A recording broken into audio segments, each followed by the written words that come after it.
We see on an island, where a group of hunters face off against several giant monster ants. Their leader gets right up close to one of the ants and says they have to hold them back no matter what, no retreat allowed. But damn, these hunters get overwhelmed real quick. The leader is losing consciousness, and one of the ants is chowing down on his insides. It looks like he's gonna die. But out of nowhere, this dude with crazy strong healing magic saves him just in the nick of time. The leader freaks out because this guy is about to get attacked too, but boom, he gets saved too. And the guy who saved the leader calls on his teammate to finish off the ants. This next guy is a total beast, beating the crap out of those monsters easily. The first group realizes that they were just side characters all along, and these dudes who came to save them are S-rank hunters, the best of the best. They wipe out the red ants easily, but then this even bigger albino ant shows up. The attackers decide to engage the ant, while they leave the wounded leader to the healer. They go all out, using their teamwork to rip off its face and arms. The super powerful warrior uses one of those ripped off arms to obliterate the giant ant. But hold up, there's no time to celebrate because the albino ant army arrives. It turns out the giant ant was just one of many, but these hunters ain't scared, man. The mage guy powers up his lightning, and the brute dude goes into full-on Hulk mode, ripping his clothes apart with his massive muscles. You can see their crazy fight from the city, where this other guy named Choi is relieved they made it in time. Choi's got his hands full because the city's got a serious ant problem too. But he handles it like a boss and lights it up with some serious flames, leaving only the colorless ones. And he's got a team of exterminators to help him out. We then learn that over 10 years ago, portals that could connect to a different dimension suddenly appeared in the world. And guess what? All types of monsters come from the portal. Only folks with special powers, called hunters, can fight them off. The hunters are ranked based on their magical abilities, from S rank being the highest to E rank being the lowest. But here's the kicker, once their powers awaken, they can't get any stronger, no matter how hard they try. 3 years have gone by, and that construction site is now a dungeon raid spot. We see this dude grabbing some drink before he heads in, and one of his friends calls out to him. He's surprised to see him there since he heard that Park quit being a hunter. That was true, but then the economy smacked him in the face after his wife got pregnant a second time. So the dude needed to make a ton of cash real quick, and a dungeon raid seemed like the perfect way to do it. We see that our hero has arrived. His name is Jinwoo. He recently joined the group, but they've already nicknamed him the weakest hunter ever. He greets everyone as he walks in, so Park asks why everyone seems to know him, thinking maybe he's some super strong hunter, but it's the complete opposite. Jinwoo is known as the weakest hunter ever. He managed to get himself injured and ended up in the hospital in an E-rank dungeon. They might as well create a new rank just for him, like an F rank, because he's that weak. But here's the thing, his reputation as the weakest works in his favor. If they call him in for a dungeon raid, it means it's probably gonna be a piece of cake. Jinwoo heard every word they said about him, but he couldn't deny it because it was true. He's just that damn weak. This woman named Juhi calls him out, and it turns out Jinwoo knows her from a previous mission they did together. But forget the greetings, she's more concerned about his latest injuries, and asks him what the hell happened this time. They sit down, and Jinwoo explains the embarrassing fact that he got injured in the lowest ranking dungeon. And get this, the team didn't even have a healer with them, because they didn't think any hunter would be dumb enough to injure themselves there. But they didn't take into account Jinwoo Dumbass' existence. Juhi gets pissed on his behalf, but Jinwoo already knows it ain't their fault. It's his damn fault for being so weak in the first place. It's time to enter the dungeon, and they're all about to head in. So this dude named Song Cheol suggests he be the party leader for this expedition. No one objects, so he leads the way, and before Jinwoo goes in, he gets a friendly reminder to stick close to the group, so he doesn't get hurt again. Jinwoo's only weapon is a crappy little knife with barely any magic power because that's all he can afford with his measly earnings. But he swears he'll give it his all anyway.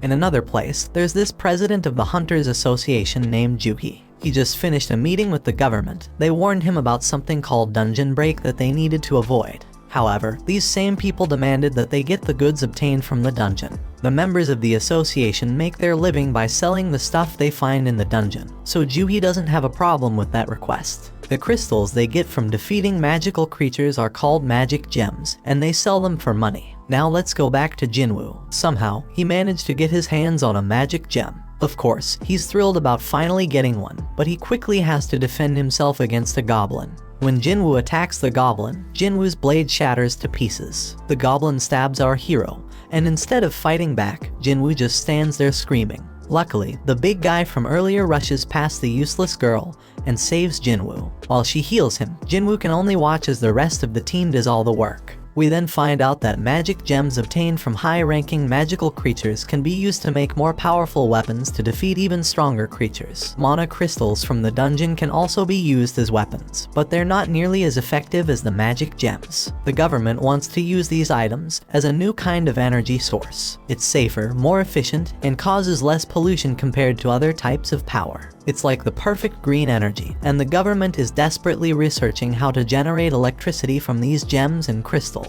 Since these items can only come from the dungeon, hunters become incredibly valuable. Meanwhile, back in the dungeon, the team celebrates their victory after defeating the dungeon boss. Jinwoo must be the weakest person ever because he took a beating and Jinwoo is still healing him. She wonders why he even became a hunter if he's always getting injured, and thinks he's gonna meet his end one day. Jinwoo apologizes, but his words don't mean much and she's just worried about him. Everyone gets their share of the spoils from the battle, but there weren't many mana crystals, so they won't make much money. Jinwoo starts to doubt himself and feels disappointed to have only gotten a measly E-rank gem. He starts questioning if it's even worth risking his life for. One guy on the team calls everyone's attention to a huge hole, and they all gather around to figure out what the heck it is. Looks like a cave, but they're in a dungeon, so it's more likely to be a double dungeon. It's rare, but they've heard of it before, and their suspicion is confirmed, because they've already taken down the dungeon boss, yet the place hasn't started closing like a regular dungeon would. It seems like there's more loot to be grabbed deeper inside. Now Song Cheol tries to be the voice of reason and suggests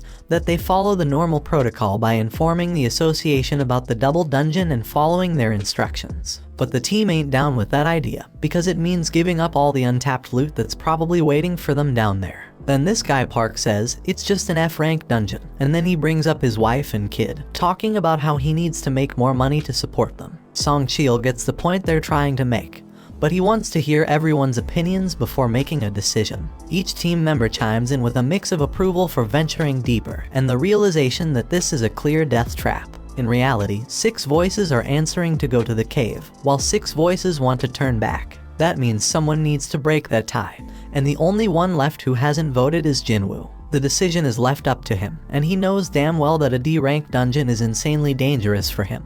But with his father missing, he's the only one in his family who can earn any money. He's already burdened with a ton of financial responsibilities. His mom's in the hospital, and his sister needs to go to college, so he can't stay broke forever. So he decides to go into the dungeon. Elsewhere, in the lab, where people are getting tested for their magical powers. In the waiting room, the others are ready to recruit any promising new hunters. This ranked hunter Choi has told his people that regardless of age or gender, they're getting recruited. Meanwhile, some thieves snatch a purse and get ready to run over a girl who's in their way. This girl fearlessly snatches the purse back from those guys without even blinking. It's like it's just a regular day for her. This girl is Cha-hee, the famous S-rank hunter. She's a celebrity, but she can't handle all the attention. Her fans go crazy over her, and she makes a super dramatic exit. Back in the dungeon, the party has been walking for 40 minutes now, and they haven't found anything valuable yet. And the portal to a dungeon closes after an hour, so they only have another 20 minutes before they're out of time completely. Jinwoo says sorry to Joo-hee for making her come along because of his vote, but she's more pissed about how he doesn't worry more about his own life. If he had been stabbed just a bit higher, he'd be dead. And on top of that, she had a hard time healing his hands and feet. She keeps scolding him, and he realizes that it's only because of the B-rank healer that he can survive. Jinwoo feels sorry, so she suggests that buying her a meal would be a good apology. Our boy is taken aback by her forwardness, but before they can continue their discussion, the team discovers the boss's room. It's unusual to find such massive doors, so something feels off. Kim refuses to leave empty-handed and is determined to enter, with the others joining him. Meanwhile, in the city, a group of hunters are going through an orientation where they watch a video of Gunhee. He explains that the dungeon portal has been around for over 10 years, and there are still many mysteries within. Being a hunter is dangerous, even for the most experienced ones, so they must always be cautious during a raid mission. They can't afford to be arrogant, and the main key to survival is extreme caution. However, this group in the dungeon seems to have completely forgotten those words and is entering a mysterious, dangerous, and unexplored room. These guys act very naturally, as if they're on some amusement park ride, as they've never seen a dungeon like this before. The statues look ancient, and at least 100 years old. Jinwoo is fixated on the biggest one, and Joohee starts feeling uneasy due to the eerie silence. Everyone wonders where the boss is, and Song Chil stares at something that looks like a magic circle on the floor. His attention is drawn to a tablet with ancient writings, containing commandments about worshipping some god. But Song is more concerned about something else. Joohee is certain she saw the giant statue's eyes move as if it was looking right at them. Jinwoo thinks she's just losing her mind, but everyone is shocked when the door suddenly slams shut. One dude on the team, who didn't even want to come in the first place, realizes something's off and tries to bail. But out of nowhere, one of the statues slices off half his body in an instant. Everyone loses their minds, because not only did someone just die, they got taken out so damn fast that nobody stands a chance against that power. Our boy turns his gaze back to the main statue, hoping that it doesn't move as well, but to his horror, it looks back at him. We take a peek into Jinwoo's past. The dude's been through some serious life or death situations. In his first mission, he got separated from his crew and attacked. Another time, he damn near starved to death while trapped in a maze. He's even been injured by some weak magic beast and ended up in the hospital for weeks. Even the lowest ranked, crappiest dungeons pose a real threat to this guy. Most hunters collect gems and sell them to buy better weapons, which they use to take down tougher beasts and earn bigger rewards. But not Jinwoo. He's stuck with a cheap little knife, and if that thing ever breaks during a fight, he's left fighting barehanded. His clothes are all raggedy with holes in them. He constantly gets mocked by others. He is stuck in this dangerous job that barely pays the bills. His only way to survive is by finding clever tricks and studying every little detail around him. Fast forward to the present, Jinwoo senses the danger oozing out of the giant statue, but he can't warn the others in time. That giant shoots out a massive beam from its eyes, causing chaos and destruction. The team is freaked out, unable to wrap their heads around what's going on. Joohee's trembling in fear, and his buddy Jinwoo is wondering how the hell things ended up like this. They're trapped with no way out, and even if Jinwoo gets lucky this time, he knows deep down he's gonna end up dead sooner or later. But our boy wished to catch the One Piece episode before he died. Song Chil tells everyone to stay put because the statue will strike again if they move. Jinwoo is too terrified to move, and Song thanks Jinwoo for his earlier warning, when he shouts for everyone to get down because he saved them all. Song is a seriously tough dude, and Jinwoo is shocked to see that he's missing an arm. Jinwoo needs to stop the bleeding for him because Joohee is freaking out and can't handle the pressure. She's a B rank healer, but her fearfulness limits her to easy raids only. Song has been on plenty of B rank raids himself, so he can tell that this statue isn't a rank, or maybe even an S rank. The tablet had some stuff written about praising God or facing consequences, so Jinwoo figures that this statue must be the god it was talking about. We then find out that 10 years ago, these gates started appearing all over the place, and brought about all sorts of supernatural stuff. One result of this is people awakening special powers called hunters. Their job is to take down monsters in the dungeons, and once a hunter's power awakens, it stays the same. At school, Jinwoo's sister tells some girl about how her brother always ends up getting hurt. This girl can't believe that Jinwoo is a hunter and says she'd be a better hunter than him. Back in the dungeon, Song wants to come up with a plan to escape, but this one man gets impatient. He just signed up with some famous guild and doesn't want to die now. This guy is confident that his insane speed will get him out of there. He does have some crazy speed as he takes off running, but the statue disintegrates him, leaving only his fast feet behind. That makes it clear that this statue could wipe them all out in a heartbeat if it wanted to, and it could do it easily. So why doesn't it? Jinwoo realizes it must have something to do with the first command, which is to worship God. Jinwoo gets up, having come up with an idea, and gets a determined look on his face. Song is worried, but amazed to see that Jinwoo hasn't given up on surviving this mess, judging by the fire in his eyes. Jinwoo locks eyes with the statue and manages to prevent it from attacking at the very last moment. Our boy figures something out and tells everyone to bow down. Jinwoo thinks that if they show some respect to God by keeping their heads low, these freaky statues won't attack. Now everyone else is too damn clueless to come up with a better plan, so they all start bowing down to the statue, scared as hell, hoping this will save their sorry asses. But things get terrifying when the statue makes a terrifying face, moving mutton chop despite all the advice, and gets all pumped up because the statue ain't attacking anymore. And guess what? Everyone follows his dumb lead. But our boy he's say there's more to this crap. Right then, the statue makes a crazy move and stands the hell up. Now the supposed leader turns to Jinwoo, hoping he's got a plan. But damn, our boy doesn't, but for the fact that they can't break the commandments set by the tablet. The second commandment says they gotta praise God, so this brave dude with long hair steps up and starts praying to the damn thing. Everyone thinks it's working as the monster slows down, but Jinwoo knows better and reveals that the dude's words don't apply to this god. But boom, the statue stomps the poor guy, and everyone loses their minds. It's straight up chaos. Some random girl gets crushed, and everyone decides it's best to scatter. Park's thinking about his family, and how he can't leave them fatherless, but he makes the wrong move and gets sliced up by another statue. Meanwhile, Jinwoo's hauling ass with Juhi, racking his brain for a way to praise this messed up god. I mean, this monster's practically the devil, so how the hell do you come up with something to praise about it? But our hero knows he can't just ditch Juhi because everyone around them is dropping like flies. Jinwoo's freaking out, searching for any damn clue. He's checking out everything these statues are holding. Then he gets an idea and tells everyone to head to the statues that are holding instruments. So everyone follows his lead, and it becomes clear that these statues don't attack. Instead, they start playing their damn instruments. But when our boy gets to his statue, it's not playing any music, so he figures it doesn't work with two people. Jinwoo leaves Juhi behind, and that statue starts playing its tune. He hauls ass to find his statue, but damn, he nearly gets crushed. And then someone screams because Jinwoo's landed his sorry ass in front of the wrong goddamn statue.